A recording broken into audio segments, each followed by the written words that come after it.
룻기 1장 1절에서 14절까지 우리 한 목소리로 함께 봉독하겠습니다. 사사들이 치리하던 때에 그 땅에 흉년이 드니라. 유다 베들레헴의 한 사람이 그의 아내와 두 아들을 데리고 모압 지방에 가서 거류하였는데 그 사람의 이름은 엘리멜렉이요 그의 아내의 이름은 나오미요 그의 두 아들의 이름은 말론과 기련이니 유다 베들레헴 에브라 사람들이더라. 그들이 모압 지방에 들어가서 거기서 살더니 나오미의 남편 엘리멜렉이 죽고 나오미와 그 두 아들이 남았으며 그들은 모압 여자 중에서 그들의 아내를 맞이하였는데 하나의 이름은 오르바요 하나의 이름은 루시더라. 그들이 거기에 거주한 지 10년쯤에 말륜과 기련이 두 사람이 다 죽고 그 여인은 두 아들과 남편의 뒤에 남았더라. 그 여인이 모압 지방에서 여호와께서 자기 백성을 돌보시사 그들에게 양식을 주셨다 함을 듣고 이에 두 며느리와 함께 일어나 모압 지방에서 돌아오려 하여 있던 곳에서 나오고 두 며느리도 그와 함께하여 유다 땅으로 돌아오려고 길을 가다가 나오미가 두 며느리에게 이르되 너희는 각기 너희 어머니의 집으로 돌아가라. 너희가 죽은 자들과 나를 선대한 것 같이 여호와께서 너희를 선대하시기를 원하며 여호와께서 너희에게 허락하사 각기 남편의 집에서 위로를 받게 하시기를 원하노라 하고 그들에게 입맞춤에 그들이 소리를 높여 울며 나오미에게 이르되 아니니이다. 우리는 어머니와 함께 어머니의 백성에게로 돌아가겠나이다 하는지라. 나오미가 이르되 내 딸들아 돌아가라. 너희가 어찌 나와 함께 가려느냐? 내 태중에 너희 남편이 될 아들들이 아직 있느냐? 내 딸들아 되돌아가라. 나는 늙었으니 남편을 두지 못할지라. 가령 내가 소망이 있다고 말한다든지 오늘 밤에 남편을 두어 아들들을 낳는다 하더라도 너희가 어찌 그들이 자라기를 기다리겠으며 어찌 남편 없이 지내겠다고 결심하겠느냐? 내 딸들아 그렇지 아니하니라. 여호와의 손이 나를 치셨으므로 나는 너희로 말미암아 더욱 마음이 아프도다 하매 그들이 소리를 높여 다시 울더니 오르바는 그의 시어머니에게 입맞추되 룻은 그를 붙쫓았더라. 아멘. 할렐루야. 하나님의 은혜가 오늘 새벽에 하루의 첫 시간을 주 앞에 드리는 우리 믿음의 가족들에게 함께 하시기를 예수님의 이름으로 축원합니다. 오늘 말씀은 이 베들레헴의 한 이스라엘 가정이 이 모압 나라에 잠시 이민을 떠났다가 돌아오는 그런 내용을 담고 있습니다. 이제 오늘부터 룻기를 또 말씀을 묵상을 시작을 합니다.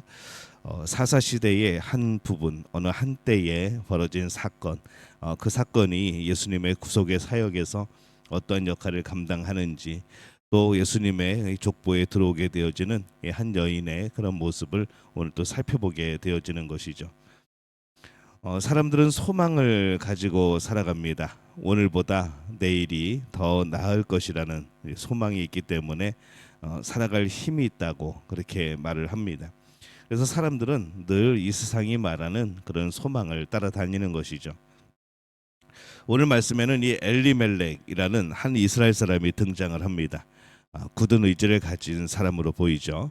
그래서 이스라엘의 기근이 왔을 때에 이 모압이라는 나라로 이주를 결정을 합니다. 이 모압은 전통적으로 이스라엘의 적대적인 그런 나라입니다. 이제 그런 나라로 이주를 하겠다고 생각하였고 또 실제로 이주하여 땅을 개척하며 생활한 것은 굉장히 진취적이고 또 자신의 가족을 먹여 살려야겠다는 굳은 의지, 더 나은 내일을 향한 그런 소망이다라고 생각할 수 있습니다. 근데 그의 소망은 보이는 것을 향한 소망이라는 그런 한계를 가지고 있던 것이죠. 우리가 이 보이는 소망들은 무너질 때가 참 많습니다. 참 많은 부분에서 거의 무너집니다. 이 엘리멜렉의 아내인 나오미는 남편을 따라서 모압에 갔다가 참 인생의 쓴맛을 경험을 합니다. 그래서 세상에서 살아가면서 세상에서 보여지는 이 소망, 모압으로 가서 가족과 함께 잘 살고 잘 먹고 이런 것을 잠시 그런 소망을 가져보았다가 참 그 소망이라는 것이 얼마나 헛된 것인가 그는 깨닫게 되어지죠. 그가 소망하던 남편도 잃고 또 아들의 잘됨도 부요함도 다 잃어버립니다. 그래서 그는 이제 절망에 빠지게 되어지죠. 우리가 눈에 보이는 소망들은 우리를 달콤하게 유혹을 합니다. 그것만 잡으면 무엇인가를 이룰 수 있을 것처럼 우리는 그렇게 생각이 되어지죠. 그래서 그 소망의 유혹대로 바라보면서 또 그 소망을 향해 살아가게 되어집니다. 근데 결국 이 세상이 보여주는 그런 소망들은 그것을 잡아도 허무하게 되어지고 또 잡지 못하여도 아쉬움 가운데 또 허무함을 느끼게 되는 그러한 소망이라는 것이죠. 이 세상의 소망이 무너질 때에 그 소망만을 바라보던 사람들은 자신의 그 마음까지도 무너지는 겁니다. 보이는 소망은 굉장히 달콤합니다. 뭔가 확실한 것 같습니다. 뭔가 금방 손에 잡힐 것 같죠. 그러나 이 보이는 소망은 결코 우리의 진정한 영원한 소망이 되지 못합니다. 보이는 세상의 소망은 우리를 속일 뿐인 겁니다.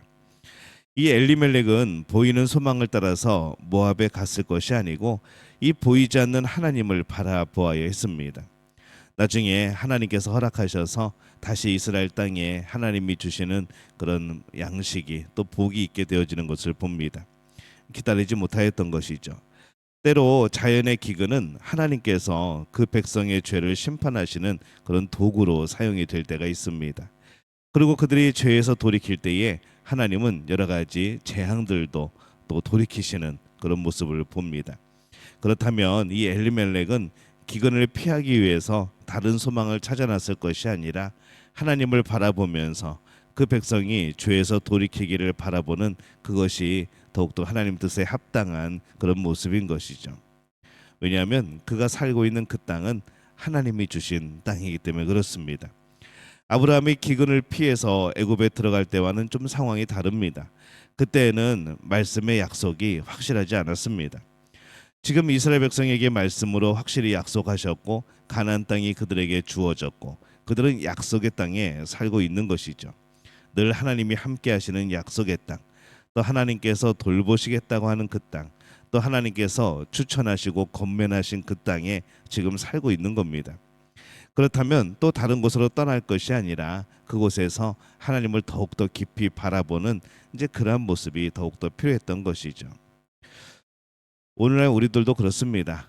조금만 힘들면 떠나려고부터 하는 생각을 가집니다. 그러나 그것보다 그곳에서 하나님의 뜻과 하나님의 마음을 좀 더 깊이 바라보는 그것이 필요한 것이죠.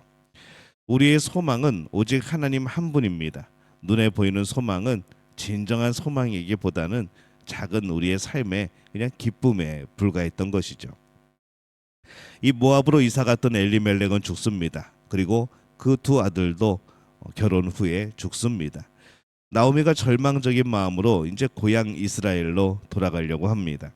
그래서 며느리들에게 자신을 떠나가라 하지만은 그들이 시어머니를 따라 나서죠. 그러나 아마 모압과 이스라엘의 국경선에 이르렀을 때 나오미는 진심으로 그들에게 다시 말했습니다. 그들에게 소망이 없다는 것이죠. 며느리들이 시어머니의 집안을 잇기 위하여서 이 시어머니가 다시 아들을 낳아야 되는데 이게 그럴 가능성도 거의 없고 시간이 너무 많이 걸리고 그래서 아예 소망이 없다 이 며느리들에게 말하는 겁니다. 그래서 큰 며느리는 이 시어머니의 뜻을 따라 집으로 돌아갑니다. 근데 이 작은 며느리인 이 룻은 여전히 시어머니를 따라가죠. 그에게는 눈에 보이는 소망조차 보이지 않았을 겁니다. 역시 시어머니가 보는 것처럼 이 소망이 잘 보이지 않았을 겁니다. 그래서 그는 눈에 보이지 않는 소망을 갖기 시작합니다. 그의 어머니와 함께하면서 알게 된 하나님에 대한 소망인 것이죠. 그녀의 마음속에 있는 눈에 보이지 않는 소망은 이 암울한 시대에, 이 암울했던 사사기의 그 시대에 아주 커다란 빛이 되기 시작합니다. 왕이 없으므로, 이스라엘의 왕이 없으므로 각 사람이 각기 자기의 소견에 옳은 대로 행하였던 이 암울했던 사사기에 이 룻이라고 하는 빛이 나오게 되는 것이죠. 그래서 룻기라는 성경은 그렇게 해서 빛이 되어집니다. 이 시대에 찬란한 빛이 비춰지기 시작하는 것이죠. 하나님을 소망하는 사람들이 있는 곳에는 항상 하나님이 비춰주시는 하나님의 빛, 이런 찬란한 영광들이 있습니다. 우리는 눈에 보이지는 않지만은 하나님을 향한 소망을 가지고 있습니까? 눈에 보이는 소망, 이 세상의 소망을 쫓아가는 사람과 눈에 보이지 않지만 하나님이 주시는 소망을 쫓아가는 사람은 전혀 다른 모습이라는 것이죠. 오늘 우리의 소망은 무엇입니까? 오늘 우리가 눈에 보이는 소망을 가지고 쫓아다니면서 인생은 우리를 속인다, 인생은 헛되다라고 말하면 안 되겠습니다. 눈에 보이지 않지만 영원하며 찬란한 하나님을 우리의 소망으로 삼을 때 그것은 정말로 우리에게 주시는 놀라운 소망과 또 그런 결실이 되어지는 것이죠. 왜냐하면 하나님은 우리를 속이지 않으십니다.